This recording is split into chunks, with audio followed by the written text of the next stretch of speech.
बिस्मिल्लाहिर्रहमानिर्रहीम। आज हम एक बहुत ही इम्पोर्टेंट मेडिसिन को डिस्कस करने जा रहे हैं।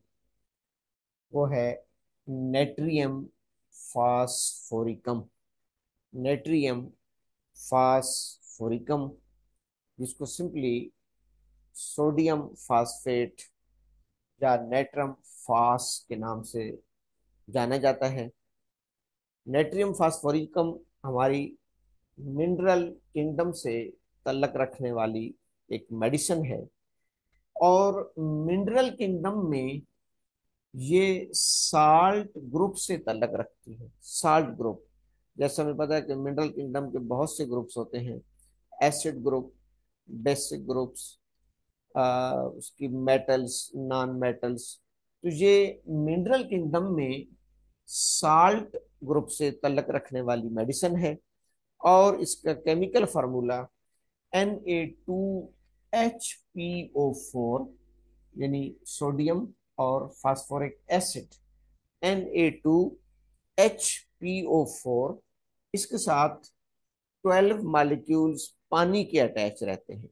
यूं इसका केमिकल फार्मूला बन जाता है Na2HPO4.12H2O। इस मेडिसिन को होम्योपैथिकली डॉक्टर ई ए फेरिंगटन डॉक्टर ई ए फेरिंगटन की सुपरविजन में इसको प्रूव किया गया। और फिर बाद में डॉक्टर W H सोशलर ने भी इसकी प्रूविंग की। और उन्होंने इसको अपने टिश्यू साल्ट, जैसे as we know that there are 12 tissue remedies या 12 टिश्यू साल्ट्स हैं डॉक्टर सोशलर के। तो इसकी प्रूविंग डॉक्टर फेरिंगटन ने भी की है। और फिर बाद में इसको डॉक्टर सोशलर ने अपने टिश्यू साल्ट में भी शामिल किया है, टिश्यू रेमेडीज में भी। अ, इसके अगर हम म्याज़मेटिक बैकग्राउंड की बात करें तो ये बिलखसूस ट्यूबरक्यूलर म्याज़म की रेमेडी है। और एज ए जनरल साइकोसिस म्याज़म की रेमेडी भी है, यानी साइकोटिक और ट्यूबरक्यूलर लेवल पे ये एक्ट करती है। अगर हम इसके थर्मल टेम्परामेंट की बात करें, जैसे हमें पता होता है कि हमारी कुछ मेडिसिन हार्ट है, कुछ चिल है, कुछ दोनों से सेंसिटिव होती हैं। तो इसका पेशेंट चिली पेशेंट होगा, क्योंकि ये चिली रेमेडीज में फॉल करती है। इसका डायथीसिस गौटी और रूमेटिक डायथीसिस है। अगर हम इसकी की नोट सिम्टम्स की बात करें, की नोट सिम्टम्स की, तो की नोट सिम्टम्स में इसकी दो मेन की नोट सिम्टम्स हैं। एक yellow creamy coating at the back of the roof of the mouth and tongue. जुबान और माउथ की बैक रूफ पे येलो गोल्डन क्रीमी कलर की कोटिंग आ रही होती है। येलो गोल्डन क्रीमी कलर की कोटिंग। और दूसरी इसकी जीआईटी में शोर अरेक्टेशंस। शोर अरेक्टेशंस, यही वजह है कि डॉक्टर साहबान ये गैस्ट्रो इंटेस्टाइनल ट्रैक्ट, यानी हमारे डाइजेस्टिव सिस्टम, और फिर डाइजेस्टिव सिस्टम में अपर जीआईटी, यानी इसोफेगस, स्टोमक और ड्यूडेनम, इसकी ये अहम तरीन रेमेडी है। स्टोमक की इसकी अक्सर सिम्टम्स आ रही होती हैं, जिसमें स्वर इरेक्टेशन है, वोमिटिंग है।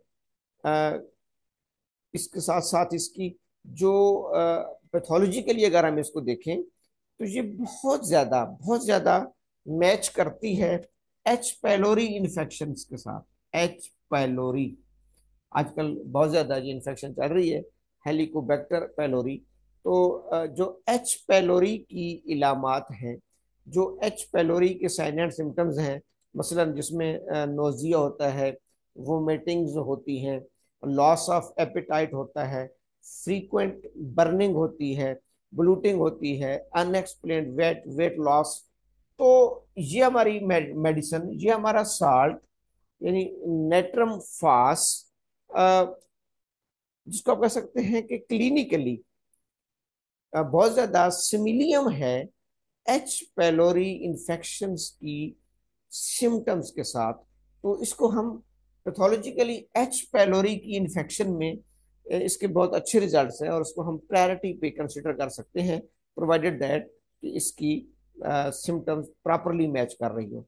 एक इसका, अगर हम इसके फिजियोलॉजिकल एक्शन की बात करें तो हमारी बॉडी के तमाम सेल्स, हमारी बॉडी के तमाम सेल्स, जैसे हम जानते हैं कार्बोहाइड्रेट यानी ग्लूकोज को as a source of nutrient use करते हैं, उससे वो एनर्जी एटीपीज माइटोकॉन्ड्रिया बनाते हैं।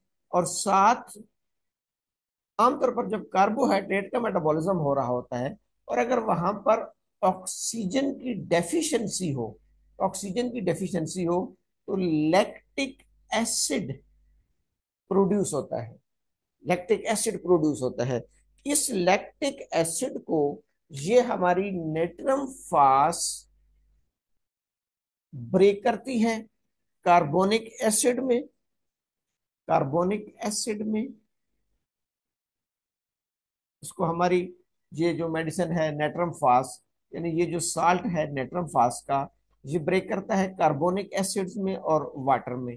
फिर इस कार्बोनिक एसिड को आरबीसीज इस नेट्रम फास के साथ अटैच करके लंग्स तक लेके आते हैं और लंग्स इस कार्बोनिक एसिड को एक्सेल करता है और इसके बदले में फ्रेश एयर, फ्रेश ऑक्सीजन को इनहेल करता है। तो इस साल्ट की अहमियत इस भी थोड़े से इस इसके केमिकल रिएक्शन की से भी हम अंदाजा लगा सकते हैं कि ये साल्ट बॉडी में क्यों जरूरी है। अब इसकी गैर मौजूदगी में क्या होता है कि बॉडी के जितनी भी सेक्रीशंस हैं, जितने भी फ्लूइड्स हैं, उनकी एसिडिटी बढ़ जाती है, उनकी एसिडिटी बढ़ जाती है। अब फॉर एग्जांपल अगर हम स्टमक की बात करेंगे तो स्टमक के गैस्ट्रिक जूस में हाइड्रोक्लोरिक एसिड, हाइड्रोक्लोरिक एसिड की ज्यादती हो जाएगी और वहां पर क्या आ जाएगी, सिम्टम्स आ जाएगी एसिडिटी, हार्ट बर्निंग की, क्योंकि HCl की सेक्रेशन बढ़ जाती है। अच्छा, इस रेमेडी को याद रखने का एक और भी आसान तरीका है कि आपने अक्सर सुना होगा हार्ट बर्निंग में, स्टोमिक इश्यूज में एलोपैथिक में एक मेडिसिन यूज कराई जाती है जिसका फार्मूला एसोमेप्राजोल और मेप्राजोल, उसका फार्मूला होता है, जेनरिक होता है नेक्सियम या राइजिक के नाम से। तकरीबन मेरे ख्याल में हर घर में ये जो है ना वो इस्तेमाल हो रही होती है, नेक्सियम या राइजिक। इनको PPI कहा जाता है, प्रोटॉन पंप इनहिबिटर। एलोपैथिक में इनको PPI मेडिसिन कहा जाता है, प्रोटॉन पंप इनहिबिटर्स। ये स्टमक में proton pump inhibitors hydrogen ion को ब्लॉक करती हैं और HCl की सेक्रेशंस को महदूद करके इनहिबिट करके एसिडिटी को कंट्रोल करती हैं। यही वजह है कि जिन मरीजों को मैदे में जलन होती है वो अक्सर और बेशतर ये PPIs की मेडिसिन यूज कर रहे होते हैं एलोपैथिक की। तो इसके लिए, इस किस्म की पैथोलॉजिकल कंडीशन के लिए हमारे पास नेट्रम फास is the best choice. Natrum फास हमारे पास बेस्ट चॉइस होता है पेशेंट्स के PPI को टेपर करने के लिए कि आस्ते आस्ते आप उसकी PPI की मेडिसिन को टेपर करते जाएं, कम करते जाएं और उसकी जगह पे हम नेट्रम फास को प्रिस्क्राइब कर सकते हैं, क्योंकि इसमें भी डॉक्टर मर्फी ने भी लिखा है और बाकियों ने भी कि ये हमारी natrum phos hydrogen ion blocker in the body fluid, act as hydrogen ion blocker in the body fluids. अच्छा, ये तो स्टमक की सूरत हाल हो गई। एक स्टमक में एच पैलोरी में भी ये सिम्टम आती है जिसको हम एसिड रिफ्लक्स कहते हैं या GERD, GERD, gastro oesophageal reflux disease या disorder, gastro oesophageal reflux disorder, जिसमें स्टमक के जो एसिडिटी है वो ऊपर इसोफेगस तक आती है। ये एच पाइलोरी की इलामात में भी आती है और नेट्रम फास्ट की इलामात में भी है। तो यूं इस प्रॉब्लम में भी, जिसमें गैस्ट्रो एसोफेजियल रिफ्लक्स डिसऑर्डर आ रहा होता है, यानी स्टमक की एसिडिटी हमारी इसोफेगस तक आ रही होती है, उसमें भी हम इसको इस्तेमाल करा सकते हैं। सिर्फ गैस्ट्रिक जूस में नहीं, अगर बाइल की एसिडिटी बढ़ जाए, मैंने कहा ना, किसी भी सेक्रीशंस के अंदर एसिडिटी बढ़ जाए, बाइल्स की अगर एसिडिटी बढ़ जाएगी, तो हम उसकी हाइपर सेक्रीशन में भी नेट्रम को प्रिस्क्राइब कर सकते हैं। यानी लिवर के एलिमेंट्स में, लिवर के प्रॉब्लम्स में, अगर बाइल जो कि हमारा लिवर सेक्रेट करता है, अगर उसकी पीएच गिर जाए, जब एसिडिटी बढ़ती है तो अल्टीमेटली पीएच डिक्रीज होती है। अगर उसकी पीएच कम हो जाए तो उसमें भी हम इसको इस्तेमाल करा सकते हैं। एक इसकी और बहुत ही अहम तरीन क्लिनिकल यूज है जिसमें हम इसको प्रिस्क्राइब करते हैं और कर भी सकते हैं। डॉक्टर साहबान, कुछ फीमेल्स में, फीमेल रिप्रोडक्टिव सिस्टम में स्टीरिलिटी होती है, फीमेल्स में इनफर्टिलिटी होती है। ये डॉक्टर बोरेक ने भी अपनी मटीरियल मेडिका के फीमेल पोर्शन में लिखा है, स्टीरिलिटी स्टीरिलिटी with acrid secretions from vagina, sterility with acrid secretions from vagina। कुछ खवातीन इस वजह से कंसीव नहीं कर पाती, उनकी जब हम मेल पार्टनर का सीमन एनालिसिस करते हैं तो वो भी बिल्कुल ठीक होता है, वो भी नॉर्मल होता है। फीमेल्स का अल्ट्रासाउंड, फीमेल्स की बाकी हार्मोनल बैलेंसिंग सारे नॉर्मल होते हैं। कुछ फीमेल में ये प्रॉब्लम आ रही होती है कि उनके वेजाना की जो नॉर्मल सिक्रीशंस है, जिसको हम फिजियोलॉजिकल लिकोरिया और फिर बाज़ इन्फेक्शन की वजह से उसको, या इन्फ्लेमेशन की वजह से हम पैथोलॉजिकल लिकोरिया भी कह सकते हैं, जो नॉर्मल डिस्चार्ज हो रहा होता है, उसके अंदर एसिडिटी बढ़ जाती है। स्टेरिलिटी विद एसिड सेक्रीशंस या एक्रिड सेक्रीशन, यानी उनकी एसिडिटी का बढ़ जाना, विजाइनल सेक्रीशंस की तेजाबियत का बढ़ जाना, उसकी भी पीएच लो हो जाएगी, उसके अंदर इतनी एसिडिटी आ जाती है, विजाइनल सेक्रीशंस विजाइना के एनवायरनमेंट को इतना एसिडिक बना देता है कि वहां पर स्पर्म सरवाइव नहीं कर पाते, स्पर्म्स सरवाइव नहीं कर पाते। और स्पर्म्स उस विजाइनल एनवायरनमेंट को क्रॉस करके, पास करके उन्होंने आगे यूट्रस में जाना होता है, फिर यूट्रस को पास करके उन्होंने फेलोपियन ट्यूब्स तक जाना होता है, जहां पर ओवा को वो फर्टिलाइज करेंगे या हिट करेंगे। तो ये स्पर्म्स इस एसिड सेक्रीशन की वजह से, हाइपर एसिडिटी की वजह से विजाइना के अंदर ही दम तोड़ जाते हैं, डेड हो जाते हैं। तो ये फीमेल कंसीव नहीं कर पाती। इसको कहते हैं sterility with acid secretion from vagina. इसमें भी अगर हम नेट्रम फास्ट को यूज कराएंगे तो वो इस विजाइनल डिस्चार्ज की, विजाइनल फ्लूइड्स की, विजाइनल सेक्रीशंस की एसिडिटी को कंट्रोल करके उसकी स्टेरिलिटी को रिकवर करेगी, उसकी इनफर्टिलिटी को रिकवर करेगी। और अगर विजाइनल इन्वायरमेंट कंट्रोल हो गया, उसकी एसिडिटी कंट्रोल हो गई, तो वहां पर स्पर्म्स की सर्वाइवल पॉसिबल हो जाएगी। और जब स्पर्म्स की सर्वाइवल पॉसिबल होगी तो पेशेंट फीमेल कंसीव कर सकती है। ये एक बड़ी अहम चीज है। एक तो हमने कहा कि गैस्ट्रोएंट्रोलॉजी में हम मॉडर्न पैथोलॉजी के हवाले से एच पेलोरी की इन्फेक्शंस को ज़हन में रखकर उसकी सिम्टम्स और फिर बिलखसूस कंकोमिटेंट सिम्टम्स को सामने रखकर हम इस मेडिसिन का इस्तेमाल कराएंगे। लिवर में बाज़ इसको जैंडस में भी हम करा सकते हैं, जैसे मैंने कहा बाइल सेक्रेशन, जब बाकी लिवर के मामलात में भी इसको इस्तेमाल कराया जा सकता है फिजियोलॉजिकल डोजेज में।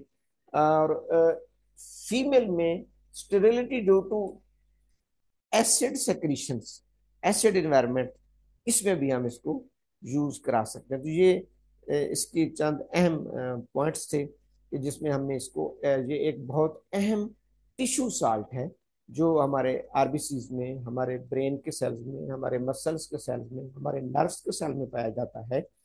और इसका काम है बॉडी के अंदर किसी भी सेक्रीशंस की, किसी भी इन्वायरमेंट की एसिडिटी को कंट्रोल रखना। ये क्योंकि ये एक्ट एज ए नेसेसिटी, ये एज ए बेस एक्ट कर रहा होता है।